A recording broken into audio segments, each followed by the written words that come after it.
Olá! No Repórter Assembleia de hoje você vai conhecer a história dos imigrantes portugueses no Ceará. Pessoas que deixaram suas famílias, sua terra natal, para construir uma nova vida. Imigrantes que vieram trabalhar e aqui prosperaram, formaram famílias e também influenciaram alguns dos nossos hábitos.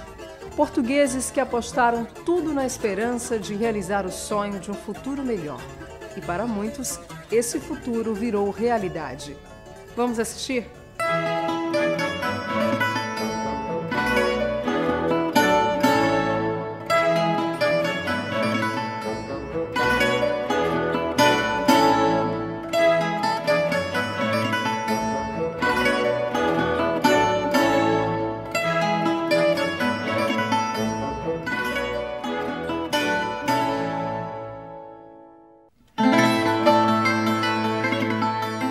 Imigrar.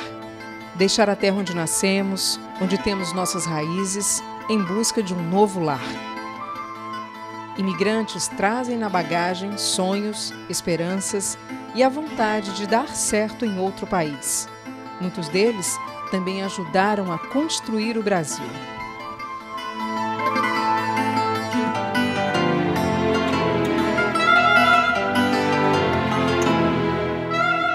Foi neste lugar, aqui, bem pertinho do Rio Ceará, que o português capitão-mor Martim Soares Moreno construiu um porto de parada para quem chegasse em terras cearenses.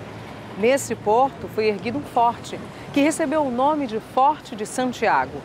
Ele é considerado pelos historiadores o marco zero de Fortaleza. É aí que começa, então, a história da nossa cidade, de seus habitantes e dos imigrantes portugueses.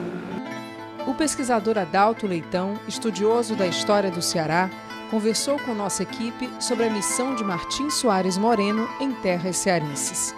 Ele é o primeiro a chefiar uma expedição portuguesa em solo cearense. Naturalmente, isso é que traz a imigração portuguesa para cá, quer dizer, trazem portugueses ao Ceará e edificam um marco zero aqui na Barra. Então, a partir desse ponto que nós estamos aqui no Rio Ceará, é o portal de entrada e de expansão de todos os portugueses para as várias regiões do estado do Ceará. Então, aqui é o portal de entrada, daí o significado de sua chegada. Ele era um capitão-mor diferente, né? Que diferenças eram essas, Adalto? Em primeiro lugar, ele tinha uma personalidade forte de posições, de ideias, de coragem, mas de outra maneira ele era muito amável, muito humano, sabia lidar com as diferenças culturais, étnicas, religiosas. Dois exemplos. Ele convivia muito bem com os indígenas locais. Inclusive, ele no seu diário escrevia que participava de rituais, não tinha preconceito, iria aos rituais indígenas, se pintava a caráter, quer dizer, se adornavam como os índios se adornavam, quer dizer, um capitão-mor já era difícil participar de um ritual na aldeia indígena. E você imagina também se pintar. Agora, mais que isso, uma grande sacada que José de Alencar colocou na obra.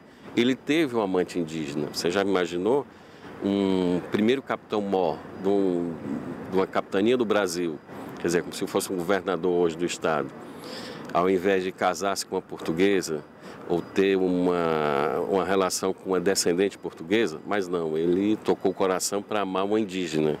Houve um fluxo açoriano forte para cá, não foi, Adalto? Foi, nós tivemos também dois personagens que ajudam. O padre Francisco Pinto, muito maior, que a fama dele correu o Brasil e onde tinha colônia açoriana, soube que do suposto santo padre Francisco Pinto, né? E também um que acompanhou o Martim Soares Moreno, que era o Pero Coelho de Souza, era dos Açores. Mas aí você vem depois, no século XVIII, século XIX, o grande fluxo de açorianos. E onde foi que eles se estabeleceram no Ceará? Por exemplo, Sertão Central, Quixeramobim, zona perto de Quixadá, quer dizer, eles foram para lá. Lá para o lado do Aracati também foi muita imigração açoriana. E os açorianos, eles têm muita vontade, a palavra da moda hoje é empreender. Naquele tempo, séculos atrás, era vontade. Você queria trazer pessoas para ocupar lugares, chamava açoriano, ou os galegos, são os portugueses do norte do Minho, porque eles tinham muita energia realmente para empreender. E, na verdade, técnicas agrícolas, técnicas de manufatura de móveis, de instalações rurais, de criação de gado. Os açorianos eram expertos em criar bois. Então, você também levava eles para fazer esse tipo de trabalho, de desenvolvimento. O senador José Martiniano de Alencar foi um dos grandes incentivadores da imigração portuguesa para o Ceará, na época em que foi presidente da província. Ele foi presidente da província do Ceará 2 vezes. E foi na segunda vez que ele teve essa ideia de modernizar a agricultura da província, porque no arquipélago dos Açores se praticava uma agricultura moderna para a época. Então, essa migração foi um ato de extrema inteligência. Muitos imigrantes vieram diretamente para trabalhar na lavoura e outros ficaram na cidade. Eles foram distribuídos no espaço rural perto de Fortaleza. Maranguape foi um grande centro dos açorianos e Fortaleza foi outro grande centro para aqueles que tinham qualificação urbana. Agora, uma coisa curiosa, Martiniano de Alencar somente aceitou açorianos casados com suas famílias. Ou seja, não vindo pessoas solteiras, vindo pessoas casadas, é natural que a estabilidade era maior. A época mais intensa da imigração açoriana para o Ceará aconteceu entre 1837 e 1838. Depois disso, os portugueses continuaram a vir para a província, mas em menor número.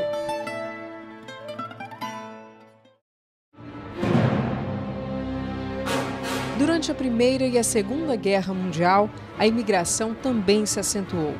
Muitas famílias enfrentavam a fome, passavam por dificuldades financeiras e sofriam com a falta de oportunidades.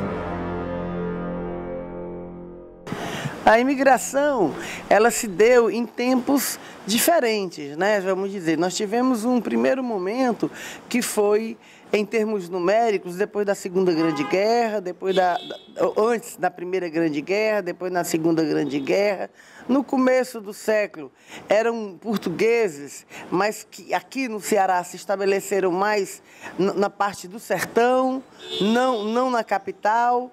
Na capital tinham apenas alguns administradores, né? Mas em Fortaleza mesmo, somente a partir desse momento que vieram esses migrantes para cá. Eles, acompanhados de suas famílias, vieram para cá depois da Segunda Grande Guerra, onde se dá, na Europa, um grande processo de recessão, desemprego, falta de oportunidades de tudo na vida. Para o imigrante português, o Brasil representava a possibilidade de trabalho e com uma dificuldade a menos, que seria a afinidade com a língua. Os portugueses vêm com essa vantagem, né, de estarem, e também eles vêm com a vantagem da língua e com a vantagem de outros aspectos da cultura brasileira que são herança dos portugueses. Porque, na verdade, a gente pode dizer que não existe uma língua portuguesa só. Existem várias línguas portuguesas. Por quê? Isso, na empreitada colonial, onde o colonizador chegava, uma das coisas que ele fazia era trazer a sua língua, porque a língua é fator de dominação.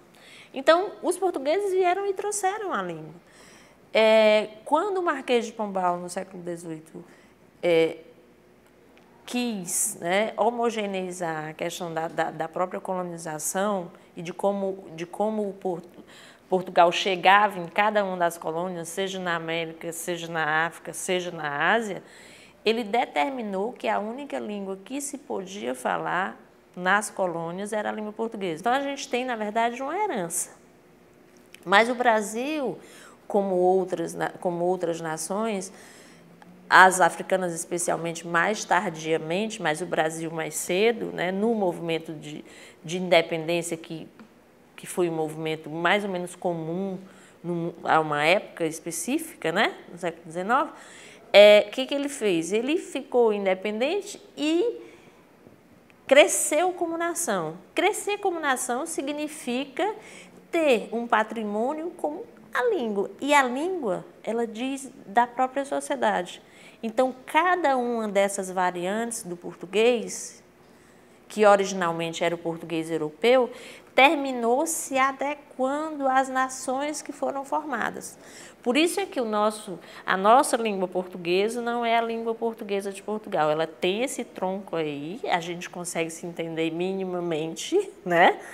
E dependendo do lugar, a gente se entende muito ou muito pouco. Então, a língua é uma herança nossa, dos portugueses, né? Mas é uma herança que vem por essas vias, e hoje a gente tem várias línguas. A vida para muitos imigrantes que chegavam ao Ceará se resumia ao trabalho. Muitos deles passavam anos sem retornar à terra natal. Para diminuir a saudade, manter as tradições, reunir e ajudar os patrícios, foi criada uma associação, a Sociedade Beneficente 12 de Fevereiro, fundada em fevereiro de 1872. Senhor José Augusto, como começou a história da Sociedade Beneficente Portuguesa aqui no Ceará? Ela se iniciou com a vinda dos primeiros portugueses emigrantes, realmente imigrantes, para se estabelecerem no Ceará. Isso foi por volta de 1850. Depois eles sentiram necessidade de se agrupar para que pudessem comentar as suas vitórias, comentar os momentos de saudade de Portugal, e resolveram fundar a Sociedade Beneficente Portuguesa em 1872. E como ela atuou e vem atuando ao longo desses anos? Sem dúvida, pelo amor de todos os que compõem e compuseram e continuam compondo a Sociedade Beneficente Portuguesa. Ela visa ter um centro de apoio para aqueles portugueses que aqui chegam e orientá-los como a melhor maneira de compreender a nova sociedade que eles estão chegando, entrosá-los com o povo brasileiro, com as normas de vida do povo brasileiro e, ao mesmo tempo, colher subsídios e divulgar tudo do seu país de origem, Portugal. Essa é a missão principal, além da benemerência, né? Como é que são os encontros aqui?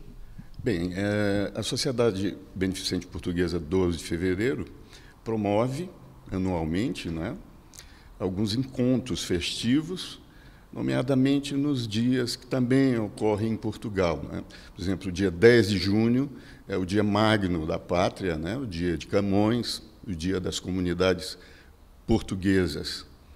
E nós não fugimos à regra e todos os anos festejamos isso aqui com uma festa envolvendo outras entidades ligadas também à Beneficente Portuguesa. Senhor Arnaldo, eu gostaria também de falar sobre a atuação do seu pai, né? Ele teve uma atuação muito forte aqui na sociedade, não é isso?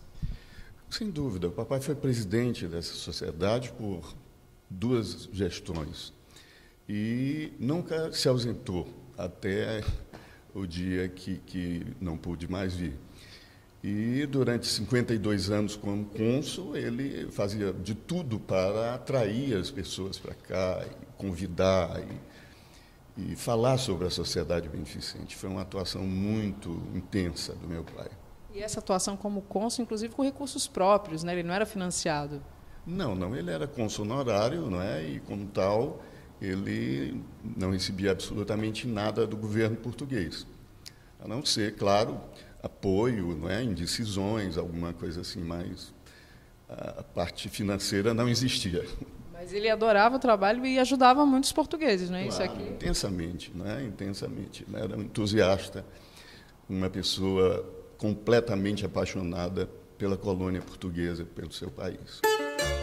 Hoje, a Sociedade Beneficente 12 de Fevereiro pode ser considerada uma entidade luso-brasileira, formada por descendentes de imigrantes portugueses e por brasileiros. Mas sua missão principal permanece firme: realizar trabalhos beneméritos e manter viva a sua cultura.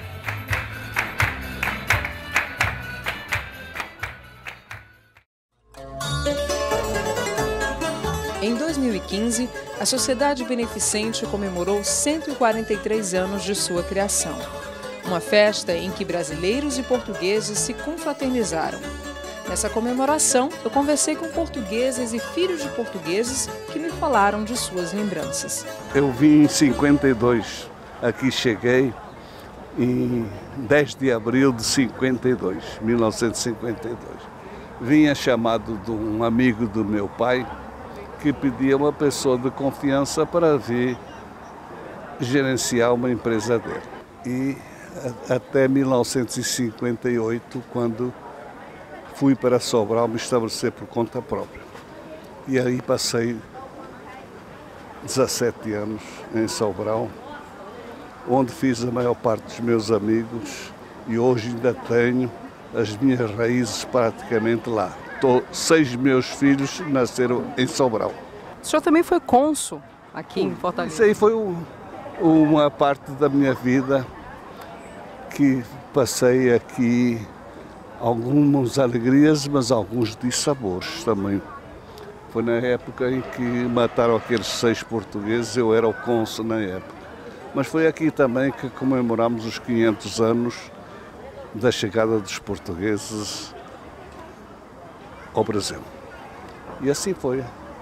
Minha vida de cônsul foi essa, tentar regimentar toda a comunidade portuguesa para que fosse unida com a brasileira, que é praticamente a minha família hoje é mais brasileira do que portuguesa. A Beneficente era na General Sampaio, uma casa daquelas assobradada. Anualmente tinha uns jantares e a minha mãe saía ou de táxi ou no carro da padaria do meu pai, atrás dos portugueses que moravam longe, para eles virem para este almoço, para congregar. Depois a Beneficente foi crescendo, crescendo e hoje estamos aqui, não é? É um congressamento entre portugueses e brasileiros há 143 anos e já vinha adiante. Hoje a comunidade portuguesa, a comunidade não é a maior do Brasil, portanto, aqui no Ceará a comunidade é relativamente pequena, mas é muito unida, há muita aproximação entre os portugueses e os brasileiros. Isso é que é importante. Em Portugal, cada região tem suas próprias danças e músicas. Inspiradas na região do Minho, o grupo de danças portuguesas da Sociedade Beneficente se apresenta com vestes coloridas, aventais, lenços e tudo veio de Portugal.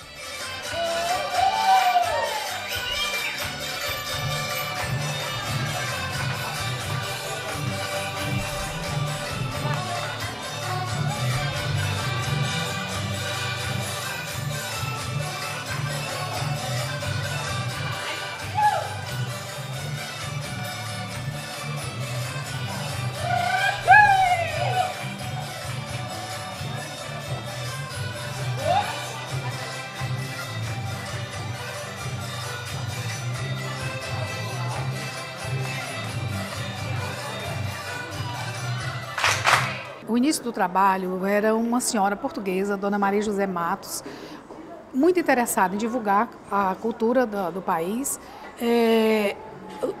Conseguiu colocar os filhos, os netos de portugueses e amigos também dos próprios netos, vindo para o ensaio, né? Nessa época era na General Sampaio, numa casa que nós temos lá.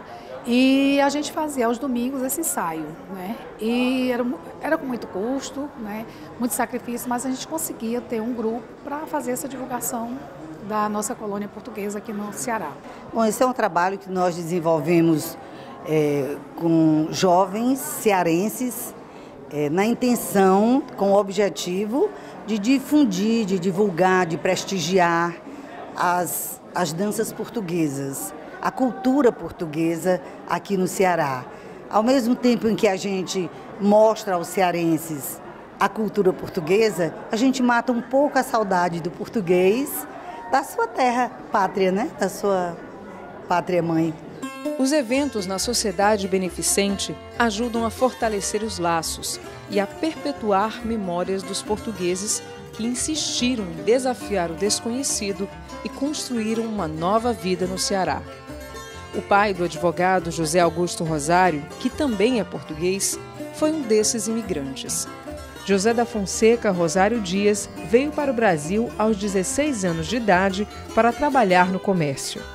Um conterrâneo dele de Arganil já estava radicado aqui no Brasil, no Rio de Janeiro, e era proprietário de uma das grandes empresas de venda de atacado de tecidos para o Brasil inteiro. E gostou muito do meu pai, achou um menino novo e que poderia ter futuro, tal, e convidou para vir. E ele veio sozinho, com 13 anos. O meu avô ficou um pouco revoltado com isso, porque era contra, achava muito novo. E ele começou a trabalhar primeiro como contínuo, e depois como balconista, depois passou a vendedor e vendedor externo. E quando chegou a altura dele ser promovido, ele não quis. É apaixonado por Fortaleza, resolveu ficar aqui assim. E chegou a ter 13 lojas espalhadas pelo Brasil. Foi quando eu vim, aos 16 anos, para cá. Portugal estava em guerra na África, eu seria obrigado a servir durante 4 anos o exército, então acabaria com toda a parte dos estudos, então ele mandou que eu viesse. Quando você chegou aqui ao Brasil, José, assim, o que se passava na sua cabeça, essa vinda de lá para cá? Uma coisa maravilhosa. Primeiro, ficar junto do meu pai, que durante a infância toda eu não tive. Segundo, essa terra maravilhosa, esse sol maravilhoso, esse mar maravilhoso. Disso que você ouvia falar lá? Eu ouvia falar, e que nós só tínhamos no verão, né? Então isso tudo me encantou. Para você ter uma ideia, Janaína, a recepção foi tão boa que eu cheguei a Fortaleza, eram 18 horas, às 22 eu estava numa tertúlia. Integrado já? Totalmente integrado. Qual o sentimento hoje pelo Brasil e por Portugal, por exemplo? Paixão igual. Eu considero que são 2 países numa só nação, viu? Com características próprias, né? Mas no âmago eles têm os mesmos defeitos, eles têm as mesmas virtudes, viu? O povo é maravilhoso, tanto de um como do outro, então eu me sinto em casa em Lisboa como me sinto aqui assim em Fortaleza ou no Rio de Janeiro, mesma coisa. Você, para a gente finalizar, você procura ainda transmitir esse sentimento para sua família, José? Procuro e graças a Deus parece que eu tenho conseguido. Eu levei-os a Portugal para apresentar o que ainda tem da família. Exatamente levei àqueles pontos onde eu tinha passado, onde eu estudei, onde eu morei, quando eu estava interno no colégio. E eles adoraram e já querem ir esse ano de novo, né?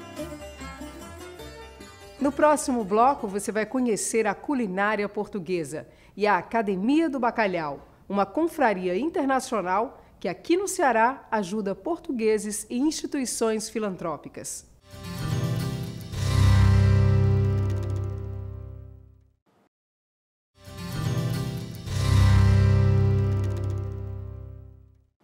Neste bloco, você vai conhecer um pouco da culinária portuguesa. O tão apreciado bacalhau, que já caiu no gosto dos brasileiros, e os famosos pastéis de nata. Você também vai assistir a um encontro da Academia do Bacalhau, que promove ações beneméritas. Você vai conhecer ainda o trabalho do Consulado Português, que ajuda os novos imigrantes que chegam ao Ceará. Muitos portugueses que migraram para o Ceará e se dedicaram ao comércio foram bem-sucedidos. A família Pelágio Oliveira é um exemplo disso. Até hoje, seus descendentes seguem os passos do senhor Pelágio Oliveira, que chegou ao Ceará em 1893. Ele tinha 22 anos de idade quando chegou aqui em Fortaleza, veio de navio, demorou 25 dias no navio inglês, que era um navio misto de carga e passageiros. Então foi para a cidade de Aracati. Lá ele foi trabalhar com o primo dele, trabalhou alguns anos. Depois, então, ele melhorou de condições, ganhou dinheiro e voltou a Portugal. Quando voltou a Portugal, ele casou com a sua primeira esposa. Aí ele voltou para cá, para o Brasil. Aí veio se estabelecer já em Fortaleza, começou a trabalhar em Fortaleza. Eles trabalhavam de noite produzindo pão e de manhã botavam o cesto nas costas e iam distribuir o pão nas casas de família, certo? Quer dizer que trabalhava à noite e trabalhava de dia, 24 horas, não tinha folga dia de domingo, ela só vivia para trabalhar, nada mais, viu? Ele voltou a Portugal porque a esposa dele tinha falecido. E como ele tinha 2 filhos, crianças, ele tinha que arranjar alguma pessoa que realmente ele gostasse para ficar tomando conta das crianças, porque ele tinha que retornar ao Brasil para continuar com os negócios dele, certo? Aí, então, casou com a minha mãe, Joaquina de Pinho Oliveira Brandão, certo? Retornou ao Brasil, trouxe com ele o irmão dele, que era o meu tio, Abílio Rodrigues de Oliveira, e mais o Zé Teixeira Abreu. E então fundaram, algum dinheiro que eles tinham, trouxeram e compraram um prédio ali na Praça do Ferreira, onde então se estabeleceram com a padaria lisbonense. Era um prédio pequeno e que aos poucos eles foram ampliando, né? Daí eles montaram outras indústrias, como a indústria de biscoitos lá na rua Senador Pompeu, que se chamava a padaria industrial, certo? Aí então, como eram 3 sócios, 2 ficavam aqui e um ia a Portugal. Aí passava 2 anos, 3 anos. Toda vez que meu pai ia a Portugal, fazia um filho, né? Nascia um filho, né? Certo? Então, as crianças foram crescendo, crescendo. Quando ele voltava, que os filhos já tinham 15 a 6 anos, ele trazia para o Brasil, aqui para Fortaleza, para trabalhar. O sucesso das panificadoras também permitiu a vinda dos familiares que ficaram em Portugal. Os filhos foram trazidos um a um para trabalhar com o pai nos negócios. Além da ajuda profissional, essa atitude ajudava a recompor os laços afetivos e familiares. O avô Pelágio Rodrigues de Oliveira foi justamente o pioneiro que veio para o Brasil mais ou menos antes da Segunda Guerra, certo? Ele começa a trabalhar na firma Abreu Oliveira e Companhia e depois manda a panificadora que se chamava Lisbonense. Nesse inteirinho, ele com necessidade de gente, que eu não sei se você sabia de uma particularidade, meu avô era cego, certo? E apesar de ser cego, ele tinha um controle total da vida dele, um controle total de tudo. E pela necessidade de pessoas de confiança, ele já tinha o filho, que era o tio Pelágio, com o mesmo nome dele, né? E mandou chamar meu pai. Meu pai veio mais ou menos com 16 anos de idade. Tá entendendo? Começou a trabalhar com meu avô e depois como eu aí nessa firma da Abreu Oliveira e Companhia, e com as economias dele, funda a panificadora Ideal na Praça da Lagoinha em 1941. E chamam outro irmão dele, que é o tio Jaime. E continuaram sócios por muito tempo e fundaram a fábrica Nebran, certo? Nessa época, meu pai chegou a ter 14 panificadoras no Ceará. 12 foi 14 panificadoras. O papai nunca deixou de estar aqui no Brasil, nunca, porque ele era alucinado por esse país. O trabalho com a panificação ainda permanece na família.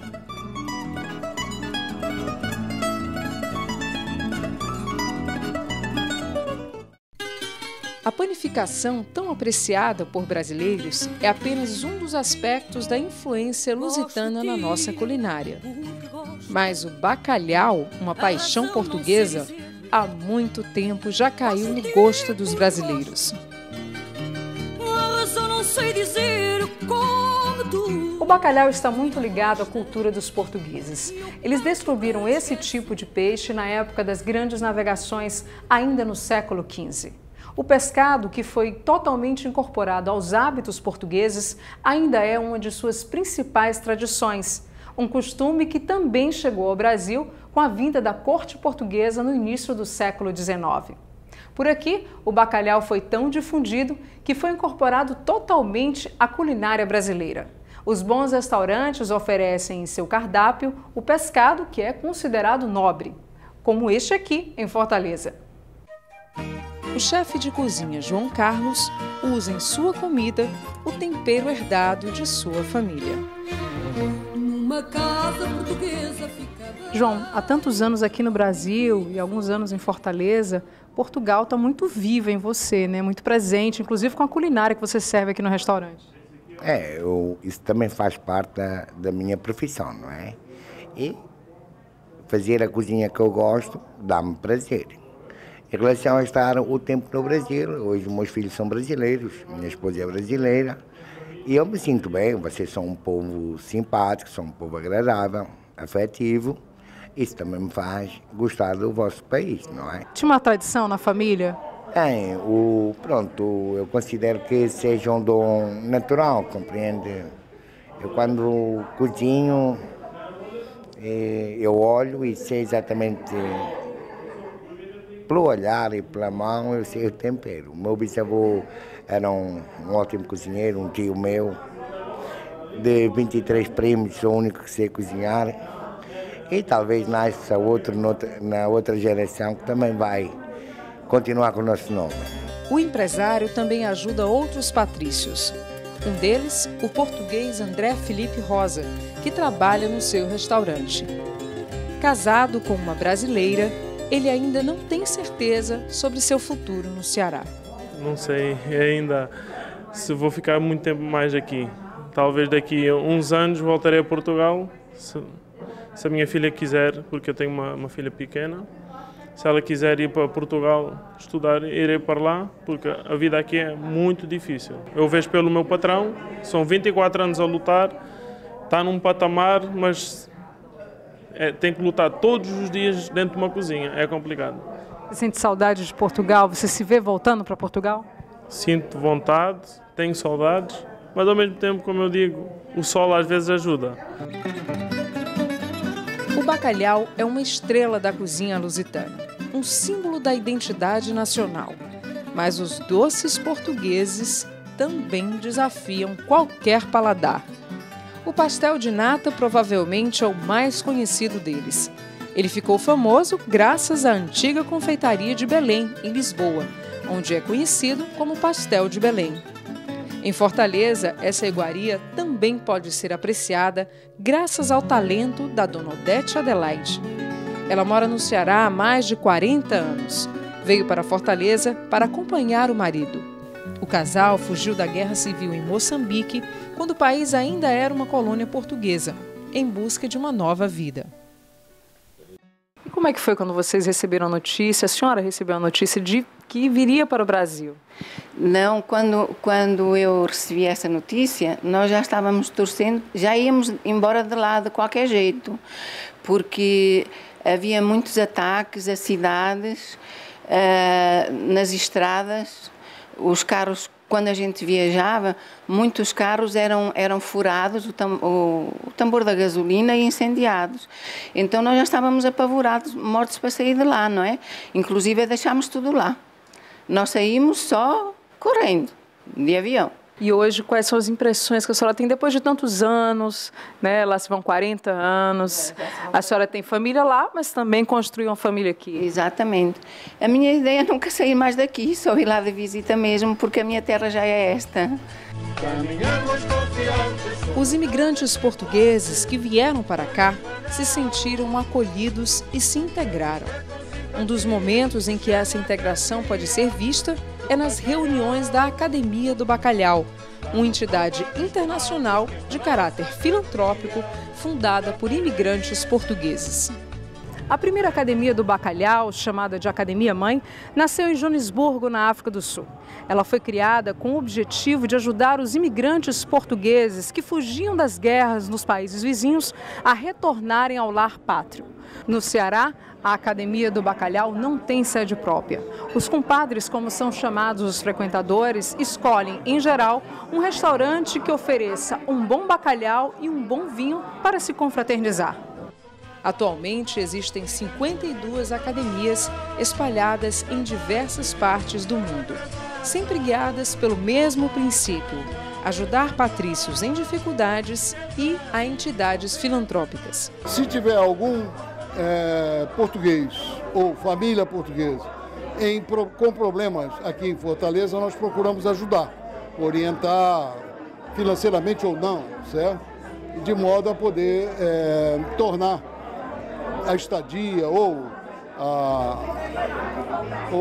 a fixação desse pessoal aqui em Fortaleza mais agradável, ou pelo menos mais confortável.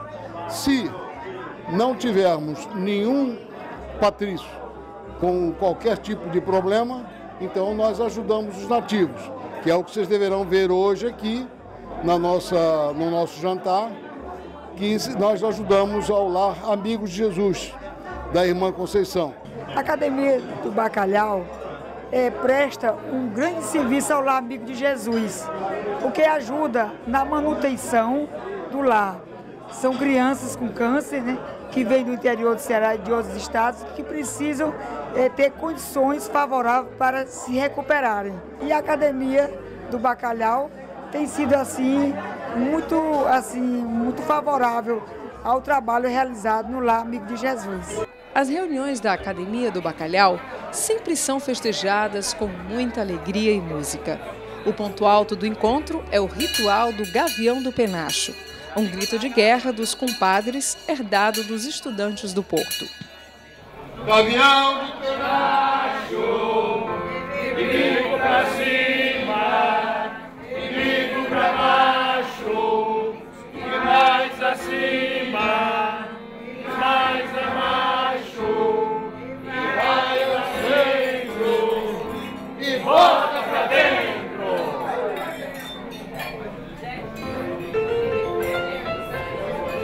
E as palminhas.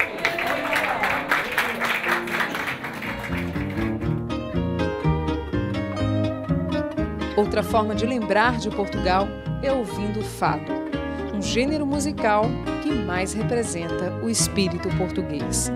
Lisboa, velha cidade, cheia de encanto e beleza, sempre a sorrir tão formosa e no vestir sempre aiosa.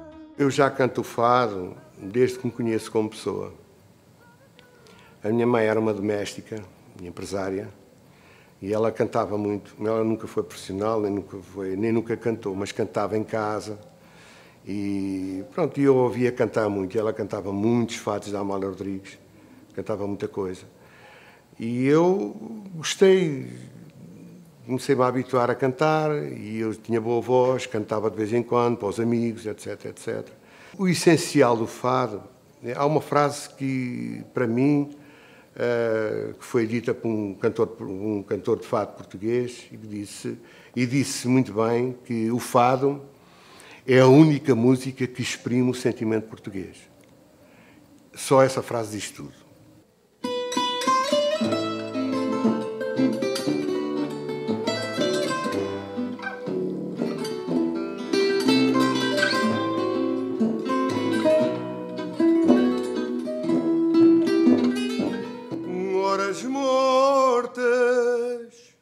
Escura,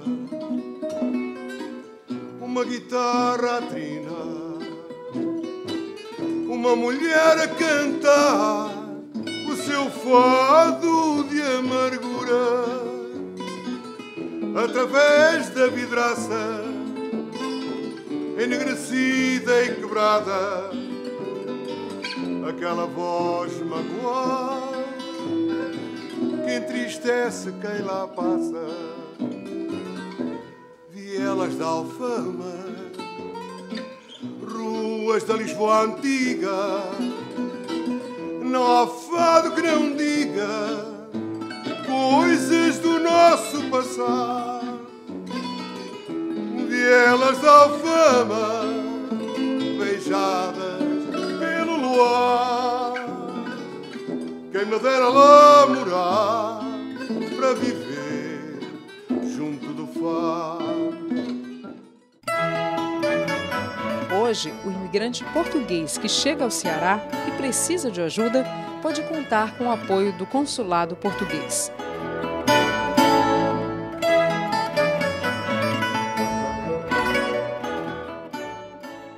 As nossas funções agora são muito vastas, porque desde 2009 somos um vice-consulado de carreira. O Ceará passou a ter um estatuto de grande reconhecimento perante Portugal. Porque a colocação de um posto consulado de carreira significa que a nossa comunicação é direta com Lisboa. Nós não dependemos de outro posto, nós comunicamos diretamente com o Ministério.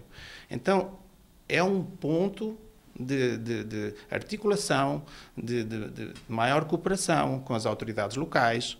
É para isso que aqui estamos. E significa que o apoio aos nossos nacionais portugueses é a tempo inteiro. O que é o trabalho consular?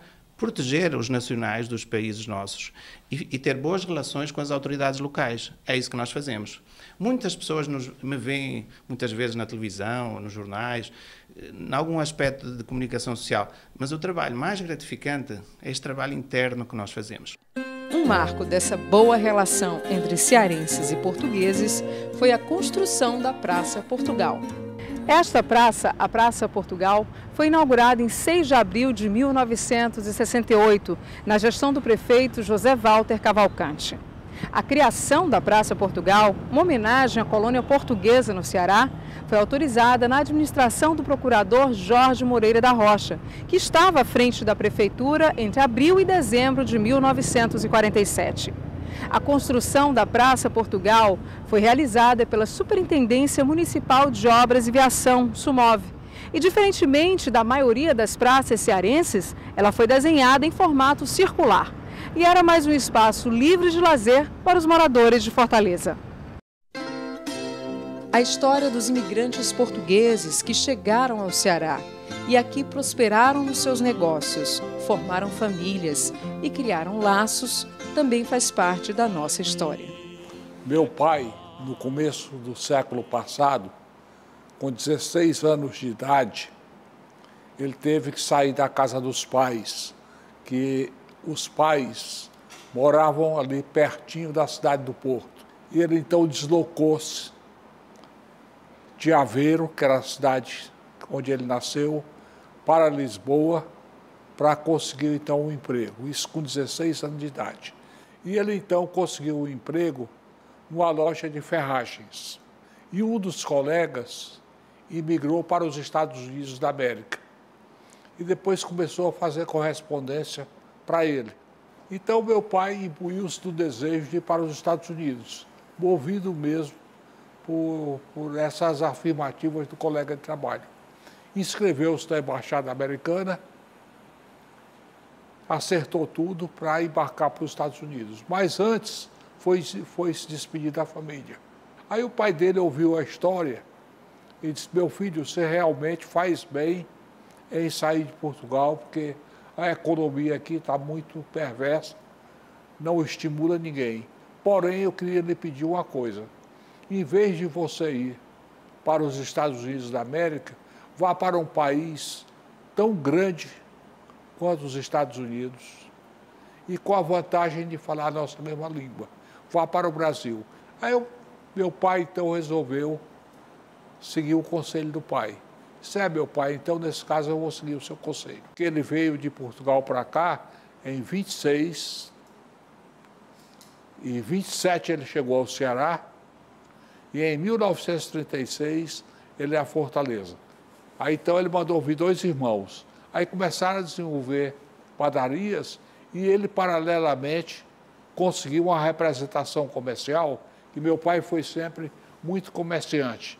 Porque a vida dele toda, desde 16 anos, foi no comércio, foi vendendo, e ele então conseguiu uma representação e vendia farinha de trigo, porque nesse tempo o estado do Ceará não tinha moinhos. Então ele conseguia essa empresa, ele importava a farinha e vendia para as diversas padarias e para eles também. Sempre nós tivemos muita identificação, apesar de, na altura que eu comecei a trabalhar, não ter a certeza absoluta, porque para mim foi uma experiência nova, mas no dia a dia quis o destino que as coisas dessem certo, entendeu? Dessem certo, e ele passou a ter muita confiança nas coisas que eu dizia, até nas minhas orientações, por incrível que pareça. Mesmo ele em Portugal, já bem coisa, já me consultava muito, quer dizer que era o contrário. Em vez de ele me consultava muito sobre alguma coisa a fazer. Histórias de sucesso,